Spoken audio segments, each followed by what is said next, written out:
Master class in biology में हम clear कर रहे हैं डाउट्स जो आप लोग कोरा प्लेटफॉर्म पे पोस्ट करते हैं मास्टर क्लास के स्टूडेंट्स। और जिस डाउट को इस वीडियो में हम क्लियर करेंगे वो है अबाउट पेडिग्री एनालिसिस। बहुत सारे बच्चों ने मेरे से ये डाउट पूछा है। इनमें अमिताभ, तन्मय, तरुणी, योगेश, ओमकार, श्रेया, ऐश्वर्या, थरुण, ये कुछ बच्चे हैं जिनके नाम मैं यहां पर लिख पाया हूं। अदरवाइज ये काफी वाइड स्प्रेड डाउट है। आपके फीडबैक से मुझे पता चला कि बहुत से बच्चे पेडिग्री एनालिसिस को लेकर के डाउटफुल है। सो मैं क्या करूंगा कि मैं एक से ज्यादा वीडियो पोस्ट करूंगा, इसीलिए मैंने यहां पर लिखा है पेडिग्री एनालिसिस 1 और इसके बाद मैं कम से कम 2 वीडियोस और करूंगा जिसमें आपको खूब सारे एग्जांपल्स करा दूंगा कि किस तरह से पेडिग्री को सॉल्व किया जाता है।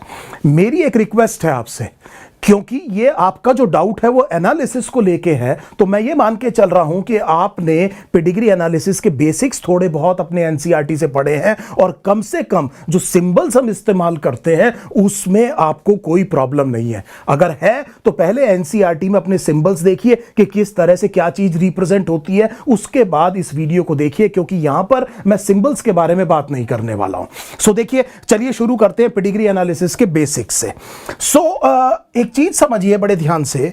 एक लाइन है आपकी एनसीईआरटी की जिसमें आपकी एनसीईआरटी कहती है कि जो मेंडेलियन डिसऑर्डर्स हैं they can be studied in the pedigree.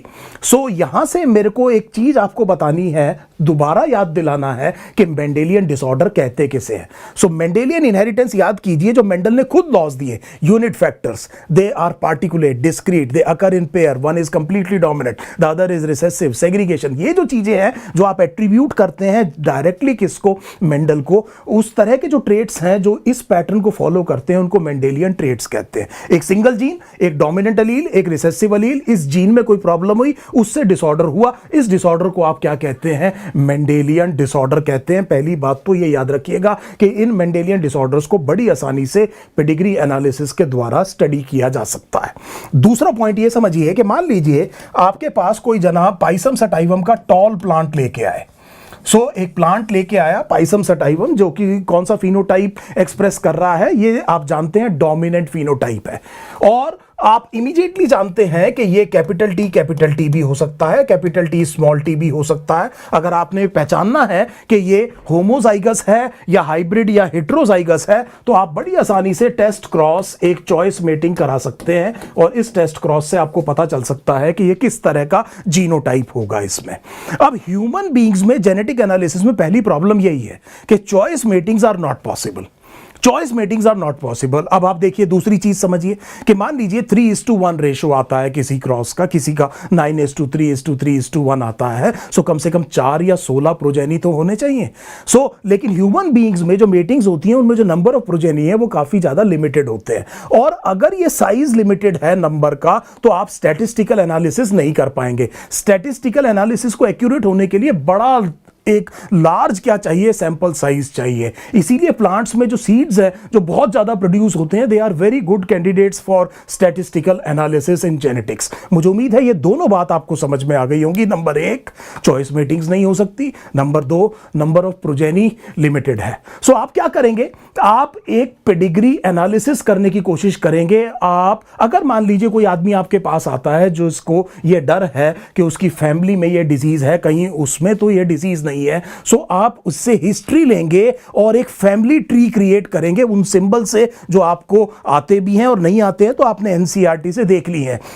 आप एक फैमिली ट्री क्रिएट करेंगे और इस फैमिली ट्री को मैं पेडिग्री कह रहा हूं। ये बात मुझे समझ में आ गई कि मैं पेडिग्री किसके लिए शब्द इस्तेमाल कर रहा हूं, फैमिली ट्री के। और जो चॉइस मेटिंग्स आप नहीं कर सकते, आप ये होप कर रहे हैं कि बाई चांस हो सकता है ये मेटिंग कहीं ना कहीं जो मैं ये हिस्ट्री इकट्ठी कर रहा हूं उसमें अपने आप हुई हो।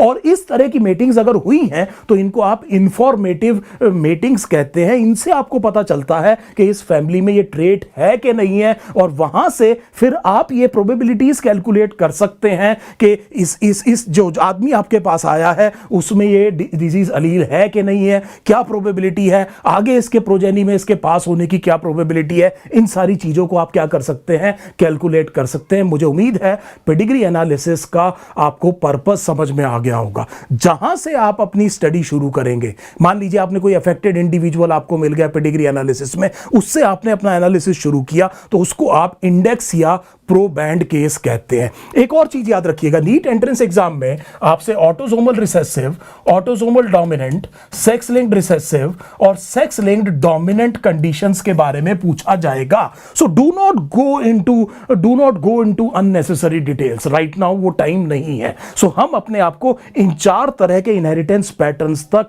रिस्ट्रिक्ट करेंगे। सो चलिए एक एग्जांपल देता हूं मैं आपको। मान लीजिए एक मेल और फीमेल आपके पास आए, और जो मेल है लेट अस से उसको हम Y कह देते हैं, फीमेल है उसको X कह देते हैं। आप एक जेनेटिक एनालिस्ट हैं और Y आपसे ये कह रहा है कि इसके एक ब्रदर की डेथ हुई है ऑटोसोमल रिसेसिव लीथल कंडीशन से, for example sickle cell anaemia. So इसने आपको ये हिस्ट्री दे दी। अब इसी तरह से फीमेल ने भी हिस्ट्री दी कि इनकी फैमिली में भी इनके कोई ब्रदर हैं जिनकी ये ऑटोसोमल रिसेसिव कंडीशन से डेथ हो चुकी है। Now they are worried number 1 के कहीं दोनों में डिजीज नहीं है, इन दोनों में डिजीज नहीं है, पर आप जानते हैं कि ये कैरियर हो सकते हैं ऑटोसोमल रिसेसिव कंडीशन के लिए। सो ये वरीड है कि कहीं ऐसा तो नहीं कि ये डिजीज की अलील को कैरी कर रहे हो, और अगर कैरी कर रहे हो तो इनकी मेटिंग से जो फर्स्ट बॉर्न चाइल्ड है उसमें क्या ये डिजीज हो सकती है, और अगर हो सकती है तो उसकी प्रोबेबिलिटी क्या है। ये क्वेश्चन आपके सामने आ गया। सो अब आपने क्या किया, आपने पेडिग्री एनालिसिस करना शुरू किया। आपने इस Y से ये पूछा क्या आपके पेरेंट्स में डिजीज थी। सो मान लीजिए पेरेंट्स कहते हैं कि ये Y आपको ये बताता है कि पेरेंट्स में डिजीज नहीं थी। सो पेरेंट्स में डिजीज नहीं थी तो आपको ये समझ में आ गया कि दोनों parents capital A small a होने चाहिए, तभी इसका ब्रदर ऑटोसोमल रिसेसिव कंडीशन जो कि स्मॉल a से प्रोड्यूस होगी उससे अफेक्टेड हुआ। और आपको यह भी समझ में आ गया कि Y is not small a Y small a नहीं हो सकता क्योंकि इसमें डिजीज नहीं है। इसका मतलब ये जो Y है इसका जीनोटाइप A' है। A' का मतलब ये हुआ कि ये कैपिटल A भी हो सकता है और कैपिटल A स्मॉल a भी हो सकता है, लेकिन क्योंकि ये इस क्रॉस का प्रोजेनी है, सो इसका मतलब ये हुआ इस क्रॉस के अगर हम प्रोजेनी इसको देखें तो कैपिटल A स्मॉल a ये होना चाहिए। हमें पता है पक्के तौर पे ये स्मॉल a तो है नहीं, और या तो वो ये है, इन दोनों में से कोई हो सकता है। तो इसका मतलब इसके कैरियर होने की प्रोबेबिलिटी अगर आप दिमाग लगाएं सो एक्चुअली 2/3 है। सो इस जने के कैरियर होने की प्रोबेबिलिटी आपने निकाल ली कि ये प्रोबेबिलिटी 2/3 है। मुझे उम्मीद है आपको बहुत अच्छी तरह समझ में आ गया। उस चीज की प्रोबेबिलिटी नहीं निकालते बेटे जो चीज 100% है। सो इसमें यहां पर 4 में से मत निकालिएगा, ये स्मॉल a नहीं है। सो इसका मतलब ये 1/4 या 1/2/4 इस तरह नहीं चलेगा। ये आपको 3 में से प्रोबेबिलिटी निकालनी होगी क्योंकि आप 100% एक्सक्लूड कर रहे हैं कि ये 100% स्मॉल a तो नहीं है। इसीलिए इसके कैरियर होने की प्रोबेबिलिटी 2/3 है। मुझे उम्मीद है यह बात समझ में आ गई। लेट अस से कि सेम चीज यहां पर आपने पता करी इस फीमेल में। सो ये फीमेल भी कह रही है कि जी हमारे पेरेंट्स में भी किसी में भी ये डिजीज नहीं थी, तो इसका मतलब ये हुआ कि इसके कैरियर होने की प्रोबेबिलिटी भी 2/3 है। सो पहली चीज तो यह है कि इसके कैरियर होने की प्रोबेबिलिटी आपने निकाल ली, कितनी है 2/3। इसके कैरियर होने की प्रोबेबिलिटी क्या निकाल ली आपने 2/3, क्योंकि ये ऑटोसोमल रिसेसिव कंडीशन है, दोनों में दिख नहीं रही है, तो बच्चे में होने की प्रॉब्लम तभी होगी जब कम से कम ये कैरियर हो। सो ये बात तो आपको समझ में आ गई कि अगर ये मान लीजिए कैरियर नहीं है दोनों के दोनों, तो बच्चे में ये डिजीज नहीं आ सकती। और हम ये कैलकुलेट कर रहे हैं कि बच्चे में डिजीज होने की प्रोबेबिलिटी क्या है, और वो कब हो सकता है जब ये दोनों कैरियर हो। और मैंने पहले ये कैलकुलेट कर लिया कि इनके कैरियर होने की प्रोबेबिलिटी क्या है। अब आप देखिए कि मान लीजिए ये कैरियर है जिनकी प्रोबेबिलिटी मैंने निकाल ली। सो इसका मतलब इनका जीनोटाइप अगर ये है, सो अब आप समझ गए कि तब 1/4 चांस है कि ये जो बच्चा है इनका वो स्मॉल a या डिजीज से अफेक्टेड हो। डिजीज से अफेक्टेड, मैं कैरियर की बात नहीं कर रहा हूं, डिजीज से अफेक्टेड हो 1/4 है। अब इसका मतलब यह हुआ कि इसके कैरियर होने की प्रोबेबिलिटी और उनके बच्चे में ये डिजीज होने की प्रोबेबिलिटी, ये सब एक साथ हो जाए, इसके साथ होने की प्रोबेबिलिटी इनके इंडिविजुअल होने की प्रोबेबिलिटीज का प्रोडक्ट होगी। हम बार बार ये काम कर चुके हैं, तो इसका मतलब हम ये कहेंगे कि 2/3 × 2/3 × 1/4 ये वो प्रोबेबिलिटी है कि बच्चे में ये डिजीज आ सकती है। So if I am right, so this would be 1/9। ये कितना हो गया? 1/9। 1/9 प्रोबेबिलिटी है कि इनका जो पहला बच्चा है वो क्या हो, अफेक्टेड हो। अब एक बात समझिए, मान लीजिए इनकी मैरिज हो गई, मेटिंग हुई, पहला बच्चा हुआ और वो अफेक्टेड है, तो ये 100% कैरियर हो गए। फिर इसकी प्रोबेबिलिटी मत निकालना कि ये कैरियर होने की क्या प्रोबेबिलिटी है। मुझे उम्मीद है आप जो पेडिग्री एनालिसिस में गलतियां करते हैं वो बात समझने की कोशिश कीजिए। मान लीजिए क्वेश्चन ऐसे आ जाए कि सपोज इनका पहला बच्चा अफेक्टेड था, तो फिर क्या प्रोबेबिलिटी है कि इनके दूसरे बच्चे में डिजीज हो, तो आंसर केवल 1/4 आएगा। तब आपको इनके कैरियर होने की प्रोबेबिलिटीज कैलकुलेट नहीं करनी है। सो मुझे उम्मीद है ये एक इंपॉर्टेंट एग्जांपल से आपको समझ में आया होगा कि हम किस तरह से प्रोबेबिलिटी कैलकुलेट करते हैं, किस तरह से पेडिग्री एनालिसिस करते हैं। चलिए थोड़ा सा एक और कंसेप्ट देखते हैं। देखिए ध्यान से, मैंने आपसे कहा कि मान लीजिए सबसे पहले पेडिग्री में, देखिए एक छोटी सी मैं अपनी ये खुद की आपको एल्गोरिथम बता रहा हूं। जब भी आपके सामने एग्जाम में पेडिग्री आए तो सबसे पहले ये देखिए कहीं ऐसा तो नहीं कि दो नॉर्मल पेरेंट्स और उनका कोई बच्चा अफेक्टेड है। सो सपोज कीजिए कि उनका कोई बच्चा क्या है, अफेक्टेड है। अगर आपको पेडिग्री में इस तरह की चीज दिख गई, सो पहले भी मैंने आपको बताया आपसे autosomal recessive, autosomal dominant, sex linked recessive, sex linked dominant, इनके बारे में पूछा जाएगा। सो अब हमने कहा कि मान लीजिए पेडिग्री में से फॉर एग्जांपल आप गए, आपने देखा कि दो नॉर्मल पेरेंट्स और एक अफेक्टेड चाइल्ड है, तो ये तो तय है कि ये डिसऑर्डर रिसेसिव है, ये डिसऑर्डर रिसेसिव है। तो आपका आधा काम यहां पर हो जाएगा। कई बार ये डिग्री ज्यादातर आप देखेंगे एंट्रेंस में इतना सिंपल काम भी हो सकता है, इसलिए इसको ज्यादा कॉम्प्लिकेट मत करिए। सबसे पहले तो ये देखिए कहीं ऐसा तो नहीं। सो आपको ये समझ में आ गया कि डिसऑर्डर क्या है, रिसेसिव। वैसे भी रिसेसिव डिसऑर्डर कम देखने को मिलेगा, हो सकता है स्किप जनरेशन कर रहा हो। डोमिनेंट डिसऑर्डर आपको ज्यादा इंडिविजुअल्स में हर एक जनरेशन में देखने को मिलेगा। तो अगर मान लीजिए किसी पेडिग्री में बहुत सारे इंडिविजुअल्स में डिजीज है, हर जनरेशन में डिजीज है, तो दिमाग में पहले ये बैठाइए कि शायद ये डिसऑर्डर क्या है, डोमिनेंट डिसऑर्डर है। और एक और बात बता दूं, एक पेडिग्री हो सकता है एक से ज्यादा तरीके से एक्सप्लेन हो रही हो, आपको मोस्ट एप्रोप्रिएट बताना है, आपको मोस्ट एप्रोप्रिएट बताना है। सो आपकी एनसीईआरटी में एक ऑटोसोमल डोमिनेंट कंडीशन की पेडिग्री दी हुई है और उन्होंने लिखा है कि मायोटोनिक डिस्ट्रॉफी है। सो वो ऑटोसोमल डोमिनेंट इनहेरिटेंस होता है मायोटोनिक डिस्ट्रॉफी का। अगर वो किसी और तरह से भी एक्सप्लेन हो रही है तो फिर वो मायोटोनिक डिस्ट्रॉफी की पेडिग्री नहीं होगी, क्योंकि मायोटोनिक डिस्ट्रॉफी का मोड ऑफ इनहेरिटेंस एक्चुअली क्या है, ऑटोसोमल डोमिनेंट है। कई बार ये दिया होता है पॉलीडेक्टाइली ऑटोसोमल डोमिनेंट कंडीशन है। अगर आपको दिया हुआ है पॉलीडेक्टाइली की पेडिग्री है तो फिर ये मत कैलकुलेट कीजिए अगर आपको पता है कि ये कंडीशन क्या होती है, ऑटोसोमल डोमिनेंट होती है। That is given. I hope this is now absolutely clear. अब देखिए, अब आपको ये पता चला कि ये रिसेसिव कंडीशन है। अब दूसरी चीज ये है कि रिसेसिव में दो हो सकती हैं, ऑटोसोमल रिसेसिव हो सकता है और क्या हो सकता है, सेक्स लिंक्ड रिसेसिव हो सकता है। तो मान लीजिए अगर आपको मेल्स में देखने को मिल रही है, अगर ये डिजीज आपको केवल किस में देखने को मिल रही है, मेल्स में, so X linked recessive conditions are more common in the males of the species. So आपका ध्यान जाएगा कि सबसे लाइकली ये है कि ये डिसऑर्डर जो है वो एक्स लिंक्ड रिसेसिव डिसऑर्डर होगा। पहली चीज तो ये समझिए। मान लीजिए यहां पर ये फीमेल अफेक्टेड है, लेट अस से अगर ये फीमेल अफेक्टेड है तो मुझे ये पता है कि अगर फीमेल अफेक्टेड है और मैं ये सोच रहा हूं कि ये x linked dominant, x linked recessive condition है, तो ये फीमेल एक्स स्मॉल ए होनी चाहिए।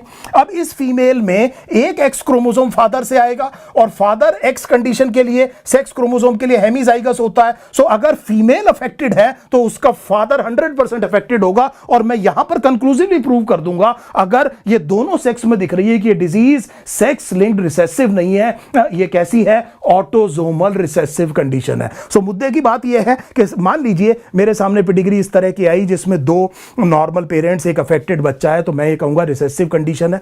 अगर मेरे को ऐसा दिखेगा कि मेल ही मेल में है तो मेरे दिमाग में पहली चीज ये आनी चाहिए कि ये एक्स लिंक्ड रिसेसिव कंडीशन है। और अगर दोनों सेक्सेस में है तो मैं ये कहूंगा कि ये ऑटोसोमल रिसेसिव कंडीशन है। सो मुझे उम्मीद है ये एल्गोरिदम थोड़ी थोड़ी आपको समझ में आ रही होगी। आप थोड़े से क्वेश्चंस में इसको लगाइए, बड़ा आसान हो जाएगा। अब बच गई जो वो कंडीशन कौन सी है, autosomal dominant, sex linked dominant. So मैं अक्सर सबसे पहले मैं, अच्छा देखिए सेक्स लिंक्ड रिसेसिव में मैं आपको एक और बात बताता हूं। मान लीजिए सेक्स लिंक्ड रिसेसिव कंडीशन में कहीं पर फादर और सन दोनों में डिजीज है। सो लेट अस से कि कंडीशन एक्स लिंक्ड रिसेसिव है। हमने कह दिया आपको कि ये एक्स लिंक्ड रिसेसिव है और कुछ इस तरह की पेडिग्री बना दी। सो मान लीजिए मैं आपको कह रहा हूं क्वेश्चन में कि एक्स लिंक्ड रिसेसिव है। सो जब मैं कह रहा हूं एक्स लिंक्ड रिसेसिव है और फादर और सन में डिजीज है, तो आपको पता है कि ये डिजीज लड़के में फादर से नहीं आई है। क्रिस क्रॉस इनहेरिटेंस याद कीजिए, फादर से नहीं आई है। मदर क्योंकि अफेक्टेड नहीं है तो ये 100% कैरियर होगी।